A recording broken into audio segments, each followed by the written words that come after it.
Hi guys, egg chapati roll చేసేసుకుందామా? ఈ చల్లని క్లైమేట్లో వేడిగా ఏమన్నా తినాలనిపిస్తే కనుక ఇది ఒక స్నాక్ ఐటెం లాగా or evening snack or night dinner లాగా కూడా చేసుకోవచ్చు అనమాట. చాలా బాగుంటుంది అండ్ హెల్దీ ఆల్సో. పిల్లలు కూడా చాలా ఇష్టపడతారు. ఫస్ట్ ఎలా చేసుకోవాలంటే కనుక నార్మల్ చపాతీ చేసేసుకోండి. దాని తర్వాత ఇలా ఎగ్ అనేది బీట్ చేసుకోవాలన్నమాట. ఎగ్, వాటర్, సాల్ట్ అండ్ కారం వేసుకున్నాం అనమాట. దాని చపాతీ మొత్తం వేసుకొని స్ప్రెడ్ చేసుకోండి.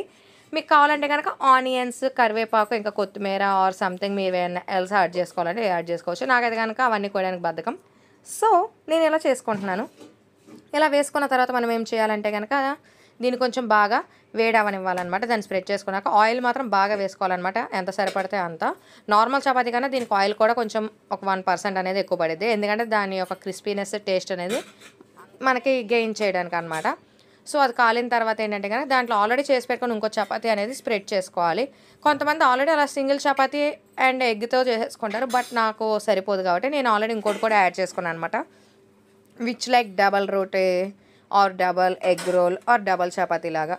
అలా మొత్తానికి మనం కంప్లీట్ చేసేసుకున్నాం గాయస్. దీన్ని ఇలా వేడిగా తీసేసుకొని వెంటనే సర్వ్ చేసుకొని తినేస్తే ఉంటుంది గాయస్. ఇప్పుడు దీంట్లో కానీ మింటి చట్నీ ఆర్ సాస్ వేసుకొని తింటే ఆసమ్.